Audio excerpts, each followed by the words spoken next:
Thanks for being here in my YouTube channel. जैसे previous video में आपने general method और इंटीग्रेशन बाय पार्ट्स से रिलेटेड कुछ क्वेश्चंस देखे थे।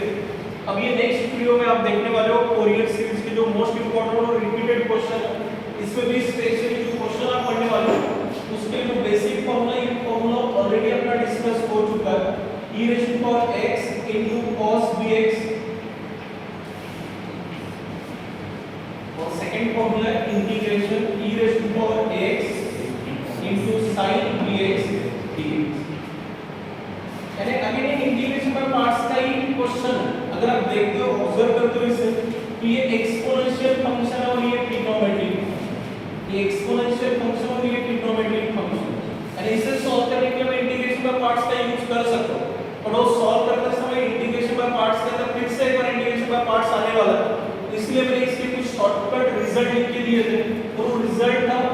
आउटर पोर्शन से होगा e raised to power x upon a square plus b square. Same result यहां पे भी होगा e raised to power x upon a square plus bracket के बाहर का पोर्शन सेम है। फर्स्ट टर्म में होगा a, सेकंड टर्म में होगा b। अगर क्वेश्चन में cos है तो cos bx और सेकंड टर्म में होगा sin। बट अगर क्वेश्चन में sin प्रेजेंट है तो फर्स्ट टर्म में होगा sin और सेकंड टर्म में बनेगा cos।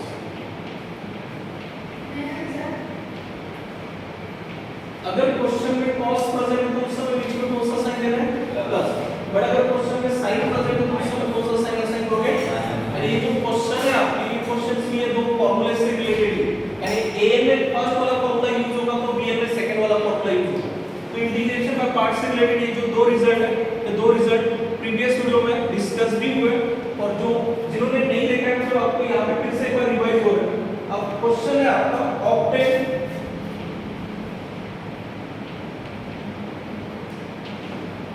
Fourier series for f of x equals to e raised to power minus x in the range 0 less or equals to x less or equals to 2, 0 less or equals to x less or equals to 2 y। अब ये question में आप देखो k relation के obtain Fourier series. जब भी ऐसा बोला है फोरियर सीरीज का मीनिंग है फुल रेंज सीरीज। अभी तक आप लोग हाफ रेंज सीरीज पढ़े नहीं हो तो आपके माइंड में कुछ कंफ्यूजन नहीं है, बट आप क्वेश्चन में ऑब्जर्व करो वर्ड है फोरियर सीरीज, तो आपको फोरियर सीरीज के बारे में ही सोचना है। और फोरियर सीरीज से रिलेटेड अगर क्वेश्चन है तो उस क्वेश्चन को सॉल्व करने के लिए आपके क्वेश्चन में फंक्शन तो गिवन होगा, यानी value of f of x given. कितनी है value of f of x? e raised to power और साथ में limit given 0 less or equals to x less or equals to y। Fourier full range series का limit होता है c से लेके c प्लस, यानी फोरियर फुल रेंज सीरीज में जो लोएस्ट लिमिट है लोएस्ट लिमिट क्या होता है c, और जो हाईएस्ट लिमिट है हाईएस्ट लिमिट क्या होता है c प्लस 2। तो इस पर्टिकुलर क्वेश्चन में लोएस्ट लिमिट क्या है? 0, यानी c की वैल्यू क्या बनी? 0। और हाईएस्ट लिमिट कितना है? इसका मीनिंग ये वैल्यू किसकी है? c प्लस 2 है। और अभी नोट हुआ है c की वैल्यू कितनी है? 0 प्लस इक्वल्स टू दोनों साइड से 2 कैंसिल।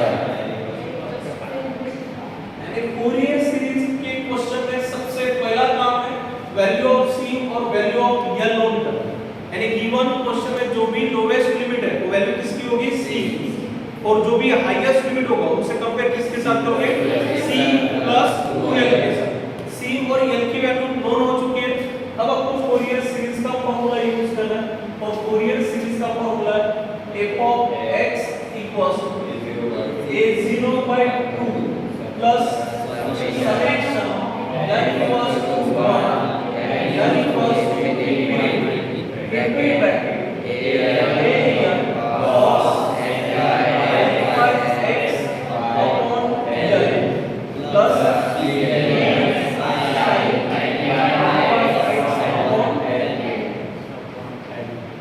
इसे दिया मैंने इक्वेशन 1। इक्वेशन 1 ही मेरा फाइनल आंसर है जिसके लिए तीन अननोन छूट गए। सबसे पहला अननोन है value of value of a and value of b and equation 1 को फुलफिल करने के लिए फर्स्ट अननोन फाइंड करना है a0 और a0 का फार्मूला है 1 by n integration c to f of previous video देखना है इसलिए इंपॉर्टेंट है क्योंकि आपको a0 का फार्मूला अगर वहां पे देखा तो याद होगा फार्मूला a0 an और bn का फार्मूला सिमिलर है क्या formula 1 upon integration c to f of x अब value a0 equals to 1 upon n value कितनी है इंटीग्रेशन c यानी 0 और c प्लस 2l और c प्लस 2l की वैल्यू कितनी है 2 यानी 0 टू 2 पाई के समय क्या है c लिखा मैंने 0 और c प्लस 2l की वैल्यू लिखी 2 पाई और 0 टू 2 पाई के लिए अब क्या लिखना है f of x और f of x की वैल्यू कितनी है e टू पावर अभी थोड़ी देर पहले मैंने इंटीग्रेशन का फॉर्मूला लिख दिया 1 अपॉन पाई एक्सपोनेंशियल का इंटीग्रेशन क्या होता है जैसे e raise to power ax है और example e raise to power x है तो e raise to power x का इंटीग्रेशन होता है e raise to power x upon में इस पावर का डेरिवेटिव x का डेरिवेटिव लिखने की जरूरत नहीं है second e raise to power ax dx ये एक्सपोनेंशियल का इंटीग्रेशन एक्सपोनेंशियल अपॉन में जो भी पावर है उसका डेरिवेटिव x का डेरिवेटिव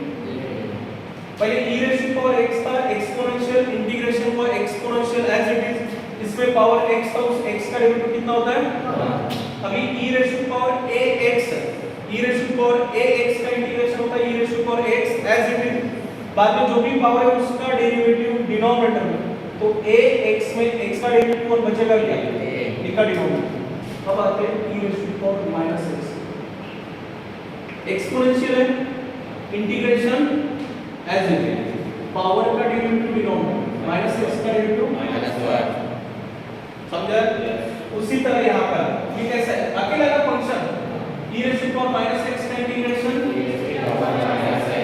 अपॉन पावर -x का डेरिवेटिव और लिमिट का से बात करते हैं 0 टू अब आपको लिमिट पुट करना है x के जगह पे आपको limit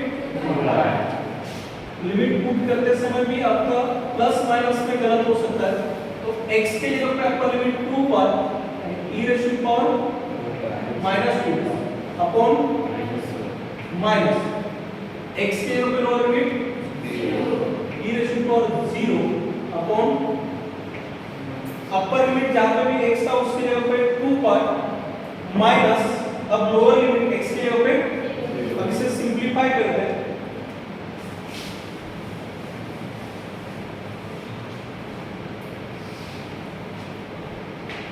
a0 equals to 1 upon pi into bracket ये माइनस साइन यहाँ पे शिफ्ट कर दो तो minus e raise to power -2 pi minus minus minus minus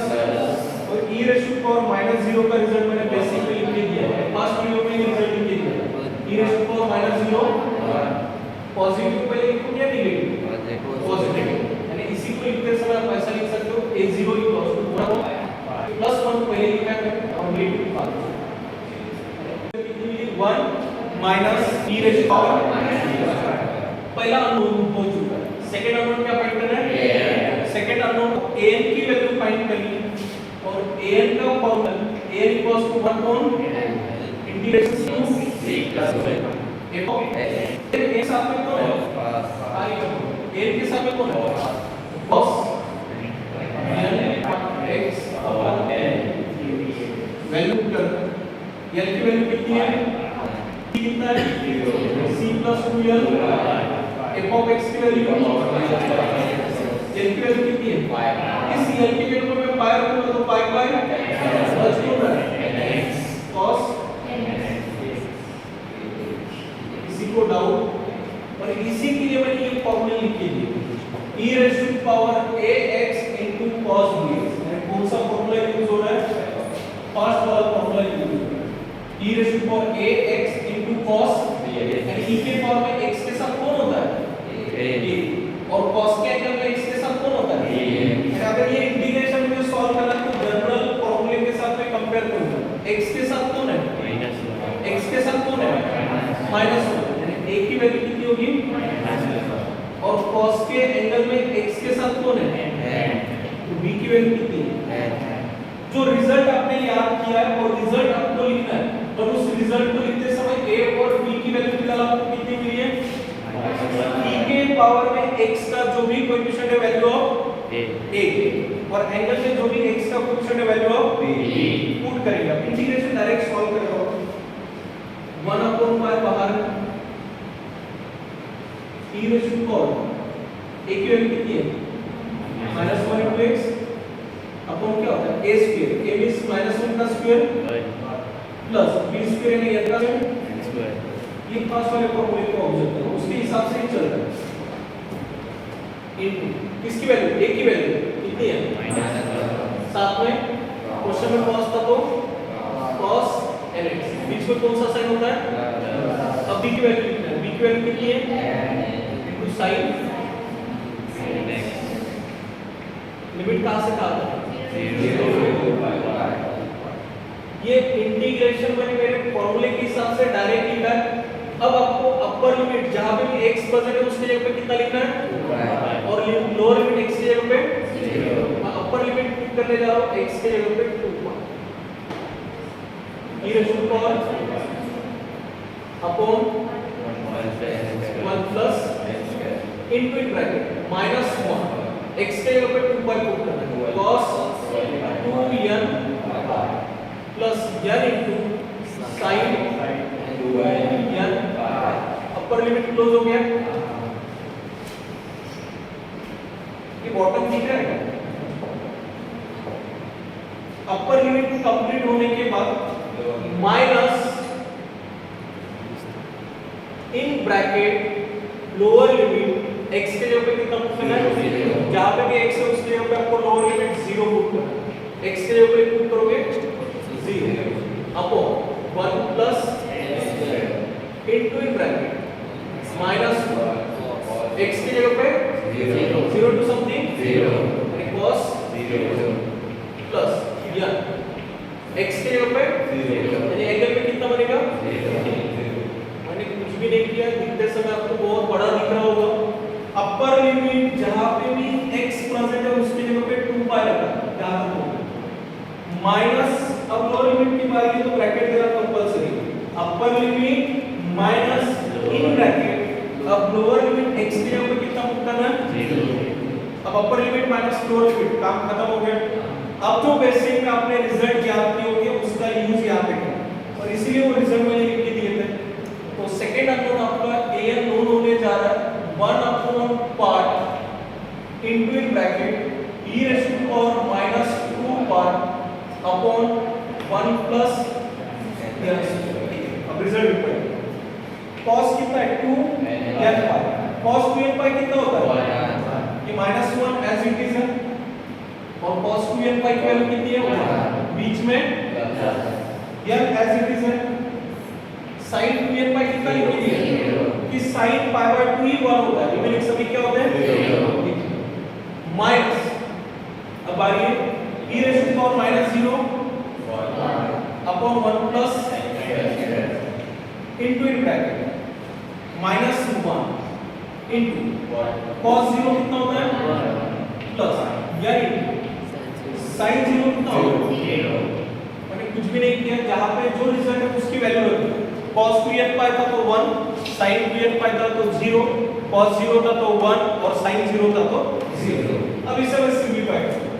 लेकिन आराम से काम करना है, प्लस माइनस सिंपलीफाई करना है, क्योंकि एग्जाम में आपको पूरे 3 घंटे का टाइम मिलने वाला है, तो जल्दी के चक्कर में प्लस माइनस में गलत नहीं करना। n into 0 -1 into 1 इस पूरे ब्रैकेट का रिजल्ट क्या आ रहा है माइनस, ये मैंने माइनस साइन दे दिया, ऊपर लिखा e raise to power upon 1 plus n into 0 0 -1 into 1 -1, यानी उस ब्रैकेट का रिजल्ट आ रहा है -1, तो माइनस साइन मैंने यहां पे लिखा, यहां पे n into 0 0, इसका काम खत्म, -1 into 1 ऑलरेडी बाहर साइन है माइनस,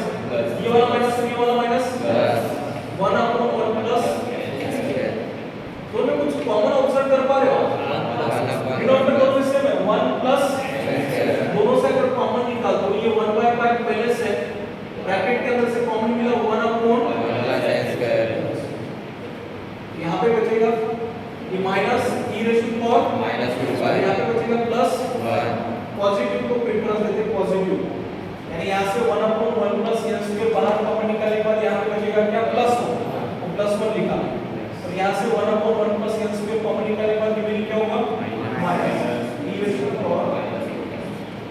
a का a के लिए हो गया आपका फाइनल आंसर। इक्वेशन 1 ही फाइनल आंसर था जिसके लिए तीन अननोन है, first unknown a0, second unknown an और अब लास्ट अननोन कौन सा बचा है bn। अब bn फाइंड करना है मुझे, तो bn के लिए चेंज नया नहीं, कुछ भी नहीं, फर्स्ट के जगह पे क्या है पूरे फोरियर सीरीज में अगर आपने an का इंटीग्रेशन सॉल्व किया तो bn का इंटीग्रेशन आपके लिए नया नहीं होगा। bn के समय क्या होता है cos के जगह पे क्या आता है, बस इतना ही चेंज होने वाला है। तो सेकंड bn के लिए मुझे an का रिजल्ट चेंज मिटाना पड़ेगा। फिलहाल an का रिजल्ट अपने पास है 1/pi into 1/1 plus n square in bracket 1 minus e raised to power minus। अब थर्ड अननोन bn देखते हैं।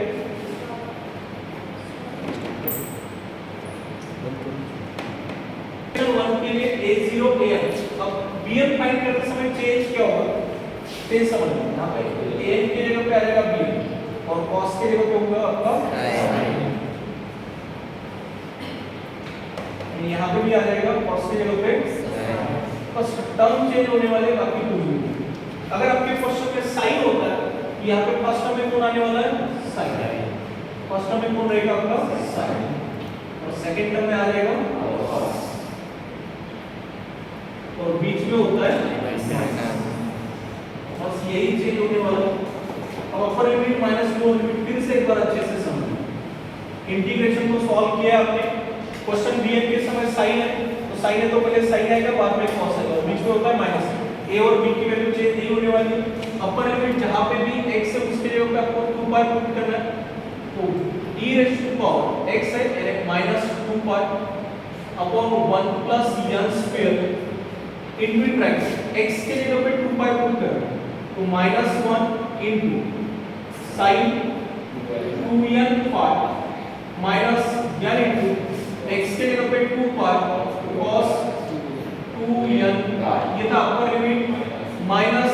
In bracket. अब लोअर लिमिट x के जगह पे 0 असाइन करना है, तो e raise to power -0 upon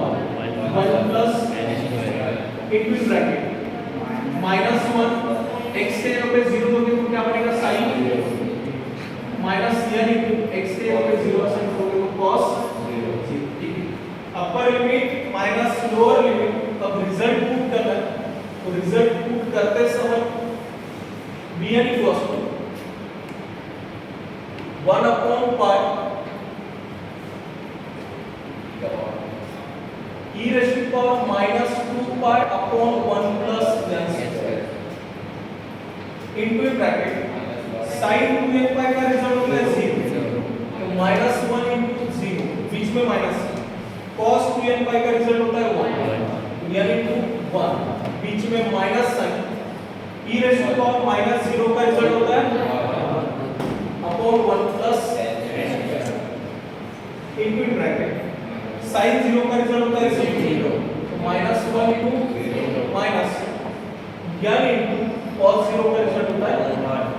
इसे अगर सिंपलीफाई करते हैं तो 1/pi इनटू ब्रैकेट -1 इनटू 0, तो ये रिजल्ट 0 बनेगा, माइनस यानी 2 यानी माइनस, यहां से होगा माइनस या e raise to power -2 upon 1 plus और यहां पे ये रिजल्ट 0 बन रहा है यानी माइनस n और ये minus sign plus n upon 1 plus n square. फिर से ये दो टर्म में आप कॉमन ऑब्जर्व करो, न्यूमरेटर में लेना है और डिनोमिनेटर में 1 प्लस जो कॉमन पोर्शन उसे अगर बाहर निकालो तो bn की वैल्यू मिलेगी 1/pi into n upon 1 plus तो जो कॉमन पोर्शन था n upon 1 plus n square, ये कॉमन निकालने के बाद यहाँ पे बचेगा minus e raise to power -2 और प्लस 1 प्लस 1 पहले minus e raise to power, ये bn की वैल्यू। और इससे पहले जो a निकाला था वो मैंने निकाल दिया, n की वैल्यू है 1/pi into 1/1 plus n square into 1 minus e raised to the power minus। अब तीनों वैल्यू आपके पास नोन है, a n नोन है, b n नोन है और यहाँ पे a0 की वैल्यू इक्वेशन 1 ही फाइनल आंसर था जिसमें ये तीन अननोन थे। इक्वेशन 1 में a0 की जगह पे a0 की वैल्यू, an की जगह पे an की वैल्यू और bn की जगह पे bn की वैल्यू पुट कर दो तो वही रहेगा आपका फाइनल आंसर। तो ये आपके डीबॉट यूनिवर्सिटी के हिसाब से मोस्ट इंपोर्टेंट और रिपीटेड क्वेश्चन था, तो आपके इंडिकेशन बाय पार्ट से रिलेटेड था। आज के लिए स्टॉप करते हैं। Thank you.